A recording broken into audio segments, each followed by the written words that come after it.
একটি বাচ্চা ছেলে হঠাৎ করে নিজের মাথা দেয়ালে ঠোকা শুরু করেছে। নিজের বাবা মাকে ধরে মারছে, চিল্লামিল্লি করছে, জিনিসপত্র ছুঁড়ে ফেলছে, ভাঙচুর করছে। কিছুক্ষণ বাদে আবার যখন মাথা ঠান্ডা হচ্ছে তখন তার বাবা মাকে বলছে যে আমার কি হয়েছে দেখো, আমি কেন এরকম করেছি, কান্নাকাটি করছে। যখন ভালো হয়ে যাচ্ছে তখন তো খুব ভালো, যখন এই সমস্যাটা হচ্ছে তখন সে তার আচরণ এরকম করছে। তো এটা কি কারণে হচ্ছে? এটা অনেক বাচ্চাদের ক্ষেত্রে কিন্তু এই সমস্যা হয়, তারা এই বিষয়গুলি বুঝতে পারে না। তো এই বিষয়গুলি নানা রকম কারণে হতে পারে। আজকের ভিডিওর মধ্যেও এই নিয়ে আলোচনা করব, যাতে আপনারা সমস্যায় পড়লে তার সুব্যবস্থা নিতে পারেন।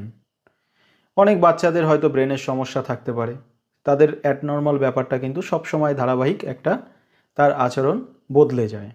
আর এখানে দেখা যাচ্ছে যে একটা টাইমে তার আচরণ অন্যরকম হচ্ছে, আবার একটা টাইমে সে খুব ভালো ছেলে হয়ে যাচ্ছে।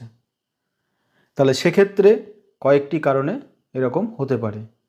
যেমন কেউ যদি সেই বাচ্চার ওপরে কোনো প্রেত চালনা করে, বা কোনো ভূত প্রেত বা জিন তার উপরে ছায়া সৃষ্টি করে, তার পেটে যদি কোনো রকম জড়ি করে বা ওষুধ করে, গাছরা খাওয়ায় তার পেটে, তো সেক্ষেত্রে কিন্তু এরকম হতে পারে। বা কোনো শত্রু তাকে ক্ষতি করে, সেই বাচ্চাটিকে ক্ষতি করে এই সমস্যা ঘটাতে পারে। তো এরকম ধরনের রুগী আমার কাছে অনেকগুলো এসছে, তো আমরা ট্রিটমেন্ট করেছি, তারা ভালো হয়েছে। তো সেই কারণে আমি আজকে এই ভিডিওটি তৈরি করছি, যাদের সমস্যা আছে তারা নিজেদের সমস্যা নিজেরাই যাতে বুঝতে পারে। তো যদি আপনার বাচ্চা এরকম হয়, সেগুলি কিন্তু আপনাদের ফলো রাখতে হবে, যে সব সময় এরকম হচ্ছে না, কোনো একটা টাইমে এসে সে এরকম হচ্ছে, আবার ভালো হয়ে গেলে, সে শান্ত হয়ে গেলে সমস্ত কিছু সে বুঝতে পারছে। পড়াশুনোর ক্ষেত্রেও সেম হয়।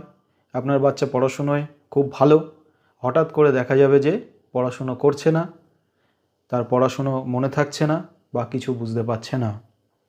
অনেকে আছে শত্রুতা করে সেই বাচ্চাটার ওপরে তন্ত্রক্রিয়া করে দেয় বা ক্ষতি করে দেয়, তার ফলে তার বাচ্চার পড়াশোনা নষ্ট হয়ে যায়।